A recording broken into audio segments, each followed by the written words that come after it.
I shouldn't have crossed the tape. Not because of the rule. I've ignored trail closures before. Everyone has. Rangers close things for weather, erosion, fallen trees, whatever. Half the time it's temporary or overly cautious. This was different, though.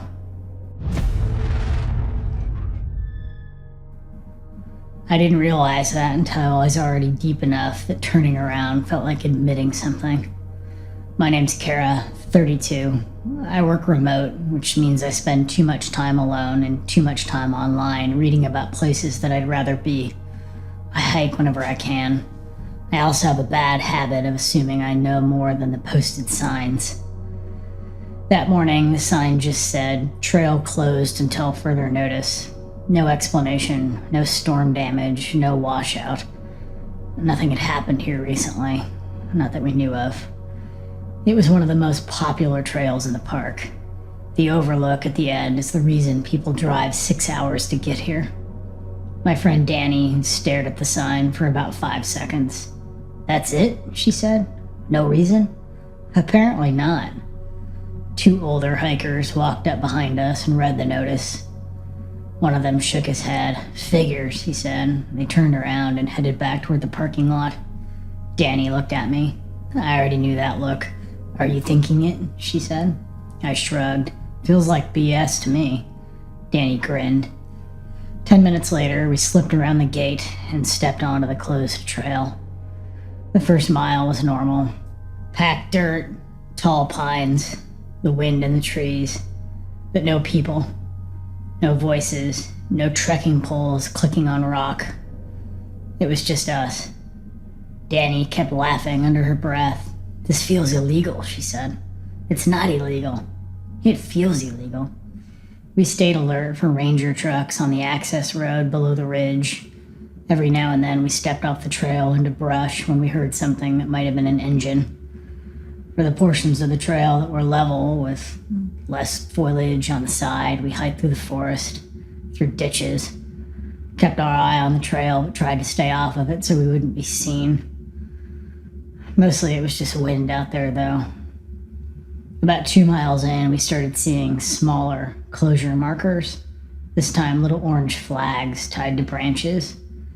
Nothing we'd seen before, and not the kind they usually use for erosion repairs or trail markings. "Okay," Danny said, "that's new." We kept going. The overlook should have been another mile.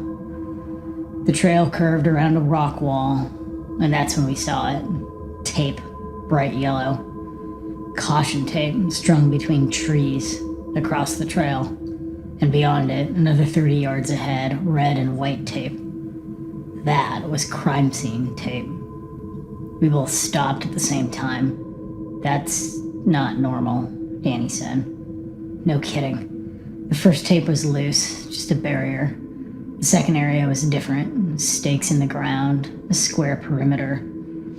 We tried to get a little closer, but were cautious, watching for people, for rangers. We peered inside the tape, and inside of it was a campsite. Not a normal one.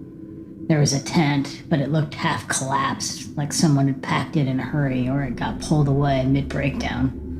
A folding table sat next to it with empty green propane canisters scattered across the dirt. Not 2 or 3, but 2 or 3 dozen. They were piled against a log like someone had been stacking them. "Jesus," Danny said quietly. There was also a generator. A big portable one, like the ones that contractors use, sat on a piece of plywood with fuel cans next to it. What caught my attention wasn't the generator, though. It was the extension cord, a thick orange industrial cable. It ran from the generator across the ground and disappeared into the woods behind the campsite. Not toward the trail, away from it. I stepped closer to the tape. "Hey," Danny said, "I'm not crossing it." I wasn't. I just wanted to see where that cord was, where it went, get a better look. The cord ran maybe 30 feet into the trees. The ground sloped down behind those trees, dark rock, moss, scattered boulders. Then I saw it. What looked like a cave entrance. Not huge, maybe 4 or 5 feet across. A black opening in the rock face where the hillside dipped inward. The extension cord disappeared inside of it. Neither of us spoke for a second. "You think someone was living in there?" Danny said. "With a generator? I don't know, maybe like mining something? In a national park?" She didn't answer. I noticed something else then. The generator was off, but the cord was still plugged into it, like whoever had been there had left quickly. Danny shifted her weight. "I don't like this." Neither did I. The campsite didn't look abandoned the way old illegal sites usually do. No weathering, no dirt buildup. The canisters looked recently used. One of them was still attached to a small portable heater. And the cave. I couldn't see anything inside of it. No light, no equipment, just black. I took 2 steps along the tape line, trying to angle my view. The cord vanished into darkness about 10 feet inside. After that, there was nothing. No glow, no sound, no movement. But the generator meant someone had needed power down there. A lot of it. "Okay," Danny said, "we should go." I nodded, but I kept staring at the cave, not because I wanted to go inside, but because something about the setup didn't make sense. If rangers had found this and something illegal was happening, why wouldn't it have been removed? They would have cleared the site, or someone would have been there. Instead, everything was still here, just taped off, like investigators looked and decided not to touch anything yet, or couldn't, or like whoever was running this had just stepped away to take a break. "Seriously," Danny said. She pointed down the trail behind us. "Let's go." Right then, the wind shifted, came down the slope from the cave, a cold draft that smelled faintly metallic, like damp stone and something burnt. Not strong, but strong enough to notice. Danny noticed it too. "Did you smell that?" "Yeah." She grabbed my sleeve. "Okay, nope, we're done. Let's go." That broke whatever curiosity I had left. We turned around and started back up the trail. Neither of us talked for the first half-mile. The woods felt different now. Not dangerous exactly, just wrong in a quiet way. Like we had walked into a room we weren't meant to see, and the house hadn't noticed yet. Eventually, Danny said, "You think someone died down there?" "I don't know," I responded.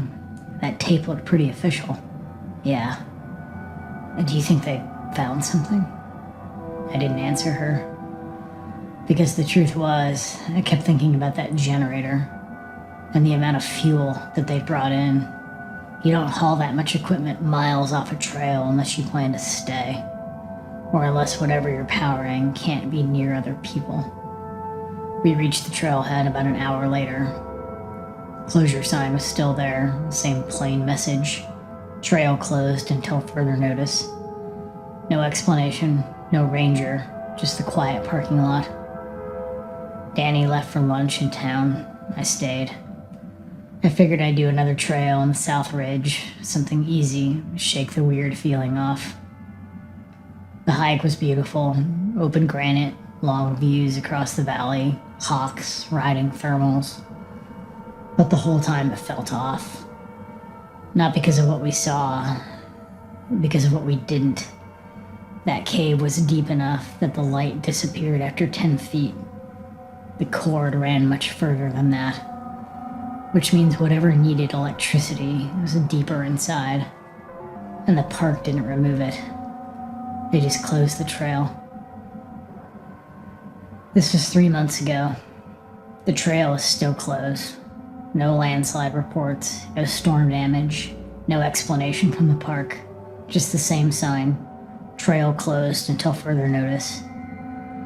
Sometimes I catch myself thinking about that extension cord disappearing into the dark, still plugged in, like whatever was down there might need the power again.